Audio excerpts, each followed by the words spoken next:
Hi and welcome to the first edition of Bauer Business Bites for 2021. My name is David Tighe, the Managing Director of Bauer Media here in Northern Ireland. And each week we speak to business leaders from right across the board and gain some inspiration and insight from their stories. And we kick off in January with a number of stories around business development and entrepreneurship. And it's my absolute pleasure to welcome James Leckey to Business Bites this week. James is the CEO of Viso and also an award-winning designer. James, welcome to the program. Good morning, David. Good to talk to you. It's great to have you along. Let's get straight into it. So you didn't quite start in the position that you're in today. There's been a few things that have happened to you since you left school. Can you summarize your story for us and tell us how did you get to where you are today? And then we'll talk about today. Sure. I'll give you the nutshell version. It's the preferred one. I went to school in Methody, and I left after O levels.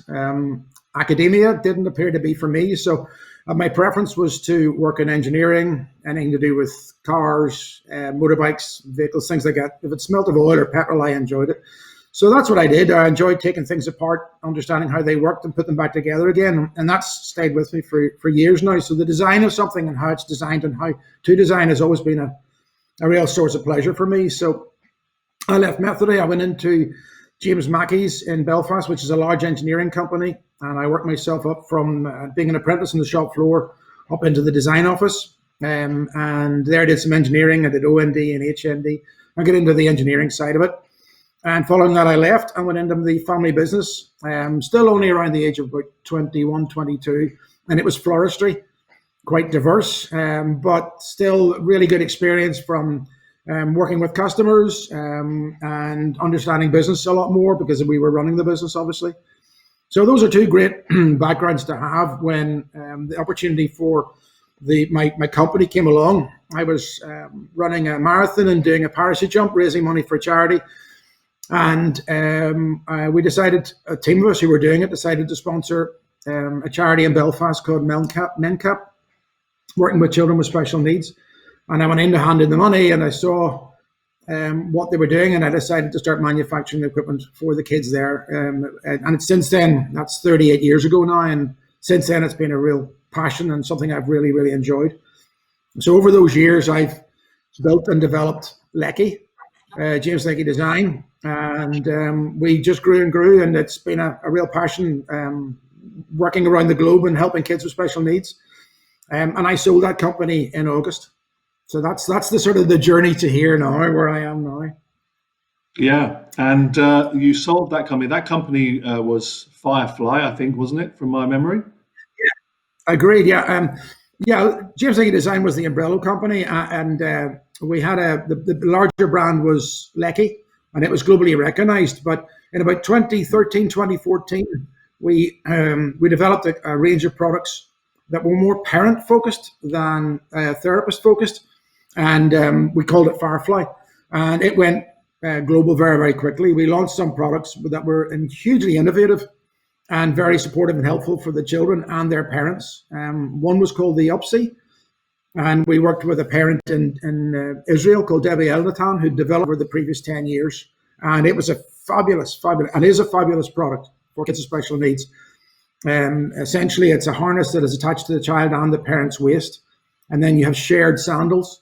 So you can walk with a child who's not capable of walking independently with the parent, a bit like kids used to walk in their dad's shoes. And that's been hugely successful. And Firefly has a range of other products that allow, it's really about special needs family participation and allowing family as normal life as possible within the constraints of what the special needs may bring to them. Yeah, that's inspirational. And that brings us to today. So you're CEO of Viso, and yes. Who would have thought 12 months ago that we would have been talking about face coverings, but we are. And your company provides a face covering that isn't a mask. So for the uninitiated, and I'm sure there's a few of us out there, tell us about the face covering and what the purpose of Viso is. Who's it trying to help, and what's the background? I suppose the kernel of high Viso came in the spring, around March of 2020, and our team of designers were furloughed. So, still owning Leckey at the stage, I looked to PPE. I saw a lot of the challenges that the hospitals were facing and the consumers were facing with PPE, and we set about designing an alternative. I think the core issue with the PPE we wanted to develop was one that would really protect people. And I think we felt that aerosol or airborne, there is a risk from that, but the greatest risk is touching your face. So we put together a product that prevents you from touching your face and provides strong filtration capability. So technically the product's extremely sound. You're very, very well protected with it. One of the other key features we wanted to provide was full face visibility. And I suppose that's a background of working with special needs groups. 70% of communication is non-verbal. And we know that seeing the full face in a care setting or in an education setting or in many, many environments is a much more attractive proposal than wearing a mask. So we set about developing an alternative to just ordinary face coverings where you couldn't see somebody's face and couldn't see their expression and possibly couldn't recognize them. Yeah, it's very innovative, and also I think it does work well for people like me who wear glasses, who really struggle with masks because they just steam up your glasses. So you developed this product, so you've made it technically sound. Where is this product going now? How is the business going? Well, we launched the product online. You can get to see the product at highviso.com.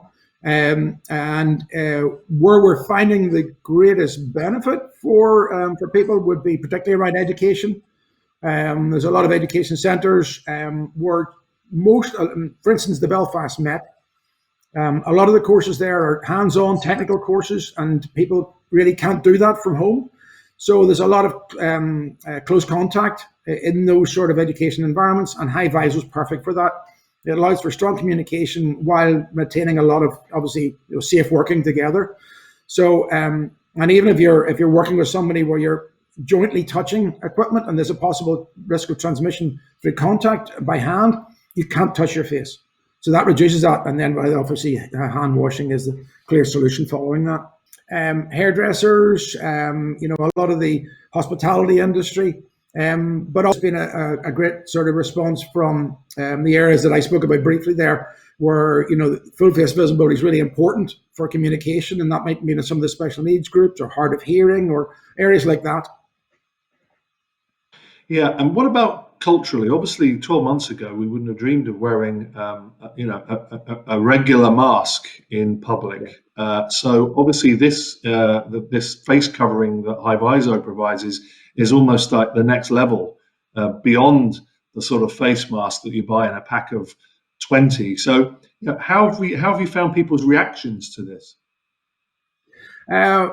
Initially, when you wear it, it's novel, it's new, and people can find that, the social acceptance of masks has evolved, social acceptance of visors has evolved. So I think I find when I wear it, and I wear it frequently when I'm out, if I have to go out, and I do try and shelter as much as possible, if I do have to go out, I will wear it. And I just forget I'm wearing it. It's a very comfortable, it's a very easy to wear product. You actually, in Leckey, all the employees wore it during when we started operations again, and you just forget you're wearing them. It's a very, very, very comfortable thing to wear, and it's very easy just to forget you have the product on. Whereas with masks, I find I'm constantly fidgeting or moving, and it becomes quite uncomfortable. And one of the key things we found was that the big driver was the clinical environment in the hospitals and looking for solutions for them, because obviously at the early part of the PPE, when wearing PPE in hospitals, it was very uncomfortable, very hot, and it continues to be so. So there's some real challenges around that. And finally, the whole recycling issue, PPE, particularly in the hospital clinic environment, is causing tons and tons and tons of environmental waste. James, we could talk forever about this. I mean, it's fantastically inspirational to hear your story of how you got to where you are today, and we can only wish you the very best of luck in your endeavours into the future. Thanks for being our guest this week. Thank you very much.